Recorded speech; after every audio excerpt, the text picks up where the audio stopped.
Bonjour à tous. Cette seconde émission du RIC Votation citoyenne 18 est consacrée à la seconde question de la votation du 20 juin 2021.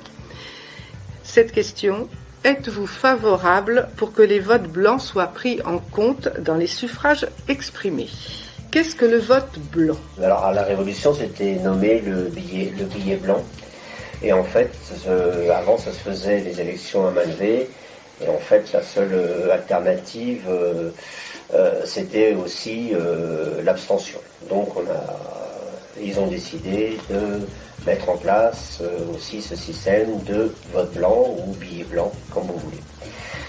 Le vote blanc n'a pas de définition juridique à proprement parler en ce qui concerne sa signification, mais selon le dictionnaire, un bulletin blanc est un bulletin de vote mis dans l'urne et sur lequel n'est porté aucun nom ni aucune mention.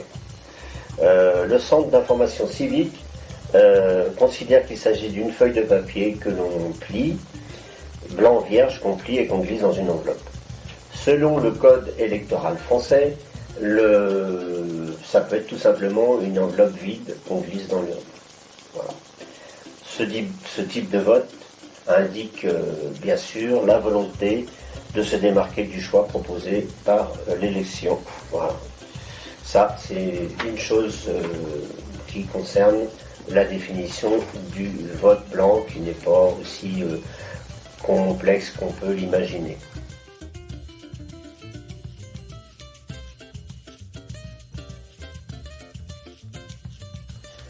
Ce qu'on peut dire, si le chiffre du vote blanc est publié et qu'il est non négligeable, il peut appeler à susciter de nouvelles candidatures pour les élections suivantes.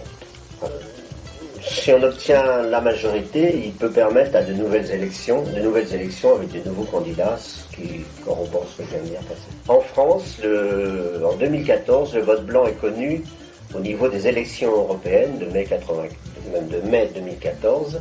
Auparavant, les votes blancs étaient comptés avec les votes nuls.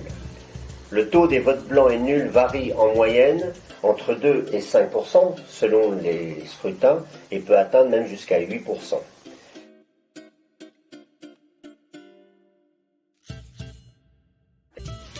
L'édition d'un bulletin blanc aurait un coût qui, paraît-il, serait assez élevé. Oui, il y a toujours un certain nombre de personnes qui ne voient les choses que par l'aspect économique, et bien sûr il a fallu que par rapport au bulletin blanc, il y ait des personnes qui se penchent sur le coût du vote blanc. Alors, à savoir que si l'enveloppe est mise vide comme prôné par le gouvernement français dans l'urne, s'il y a un gros rayon de soleil au moment où la personne met son enveloppe dans l'urne, qui est transparente, et qu'il y a un effet loupe, et que ça fait un coup de spot sur l'enveloppe, on voit qu'elle est vide. Alors, il ne fallait pas que ça se produise.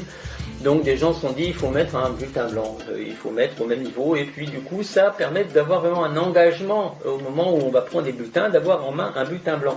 C'est effectivement la matérialisation d'un refus qui subitement qu'on a subitement entre les doigts. Et donc on va vivre cet instant dans l'isoloir en voyant ce bulletin blanc, et peut-être qu'on va donc l'introduire dans son enveloppe. Et effectivement, pour cette raison, le petit carré blanc, qui est interdit actuellement, a toute sa raison d'être sur le bureau de vote. Le coût. Alors, le coût, semble-t-il, pour Xavier Van den Driech, est important. Alors, nous avons pris notre calculette, nous avons calculé, et nous sommes arrivés au coût exorbitant de 1/15 de centime d'euro par votant. Donc, il fallait faire ce calcul pour démystifier cette histoire. Et dire que le petit bulletin blanc à côté des noms des perruques, là, c'est important. Est-ce que des bulletins blancs sont-ils distribués dans les bureaux de vote? Alors non, mais c'est même interdit. En 2017, lors de la présidentielle, le Conseil constitutionnel avait annulé les suffrages émis au deuxième tour dans les communes où justement ces bulletins blancs avaient été placés à côté des bulletins de vote des deux candidats contestés.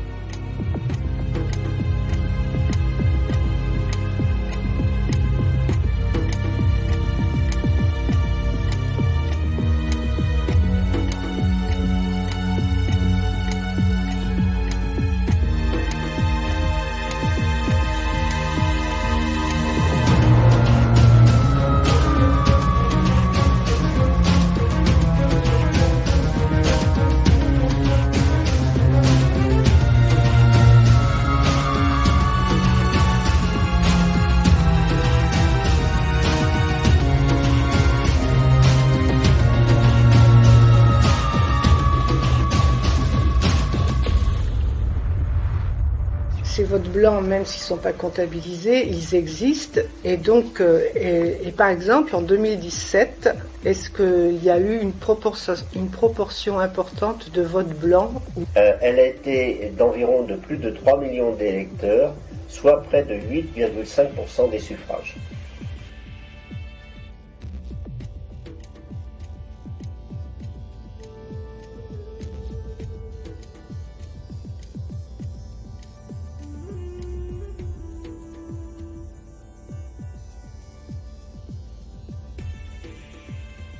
Alors, je vais rajouter historiquement sur le vote blanc que, bien que peu ou pas du tout pris en compte depuis plus de 2 siècles par les institutions, la pratique du vote blanc s'est perpétuée et a augmenté à la fin du XXe siècle, du XXe siècle, pardon. De nombreuses propositions de loi avaient été déposées pour la reconnaissance du vote blanc à l'Assemblée nationale, et on a pu dénombrer par exemple 7 propositions de loi sur le sujet sous la 10e législature. Au total, pas moins de 61 propositions avaient été déposées, donc 43 après 1993. Un de ces textes avait été adopté par l'Assemblée nationale le 30 janvier 2003, mais n'a jamais été discuté au Sénat. Donc on peut dire que historiquement, le 22 novembre 2012, l'Assemblée nationale avait discuté d'une proposition de loi d'un groupe qui prévoyait la reconnaissance du vote blanc aux élections. Le texte a été amendé et les votes blancs ne sont finalement plus considérés comme des suffrages exprimés. On peut rajouter qu'également que dans les bureaux de vote dotés d'une machine à voter, le vote blanc, quoique exclu des suffrages exprimés, est clairement identifié comme la possibilité légale offerte à l'électeur de ne procéder à aucun choix. Oui, puisque sur aucune touche, il y a marqué vote blanc. Donc, ce qu'il fallait dire quand même.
C'est un sujet qui revient régulièrement en proposition de loi.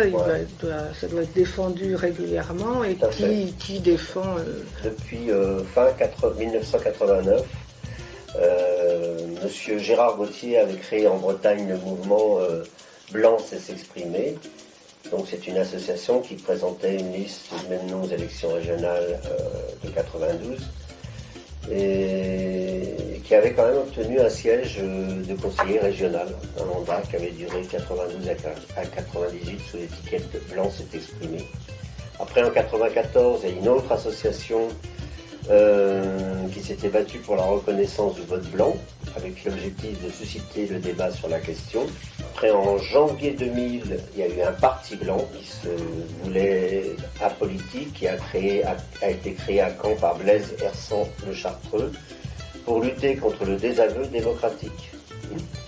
Après, en avril 2010, un nouveau mouvement entièrement centré autour du vote blanc a été fondé par Stéphane Guyot, nommé le Parti du vote blanc, aussi connu comme Citoyens du vote blanc.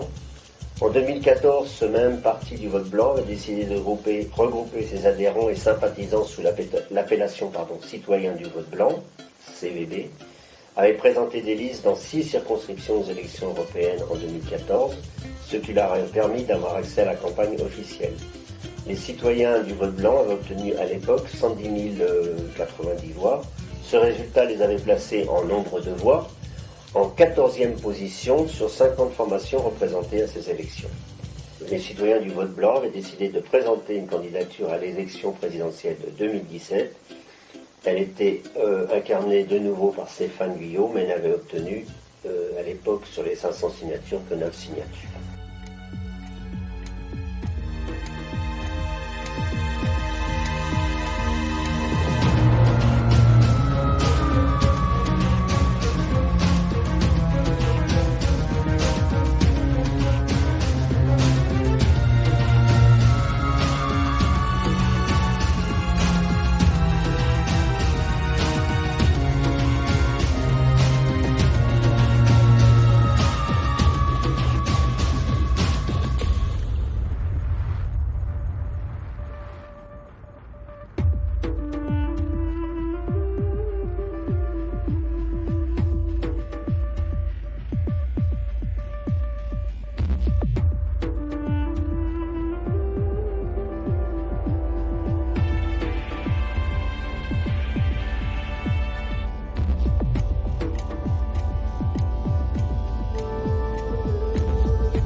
Donc vous voyez, il y a eu des tentatives autour du vote blanc, de gens qui ont essayé de créer des mouvements pour ramener le maximum de gens. Alors est-ce une bonne idée d'avoir présenté ou non des candidats? Ça, bon, on vous en laisse juge. Mais il y a quand même eu de ce côté-là une mobilisation, et la mobilisation continue de se faire sous d'autres moyens, sous notamment des pétitions. Actuellement, on est à plus de 300 000 personnes qui ont signé des pétitions pour demander justement que le vote blanc soit mis en place.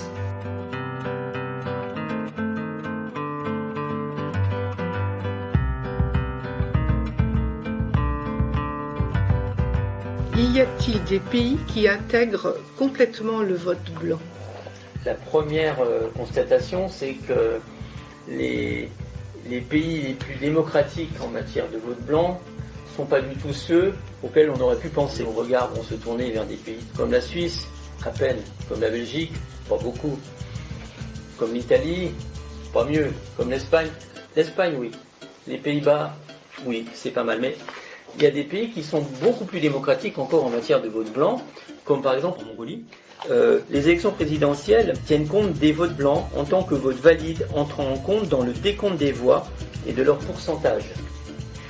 C'est l'article 97.6 et 99.2 de la loi électorale mongole. On a des constitutions démocratiques qui sont parfois beaucoup plus claires et beaucoup plus démocratiques que la constitution française. Alors donc le candidat devant réunir la majorité absolue des suffrages, toujours en Mongolie, eh bien donc 50% des voix pour être élu, il est par conséquent possible qu'aucun candidat n'atteigne le seuil requis, même au second tour, puisque contrairement à la France où il y a un tour de passe-passe et les votes blancs n'existent plus au second tour, sont déclassés, dans ce pays, le vote blanc est toujours valide au deuxième tour. Dans ce cas, le résultat conduit à la tenue de nouvelles élections.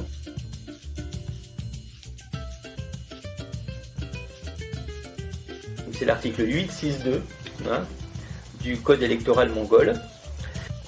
En Europe, les pays les plus démocratiques sont donc l'Espagne, les Pays-Bas et la Suisse.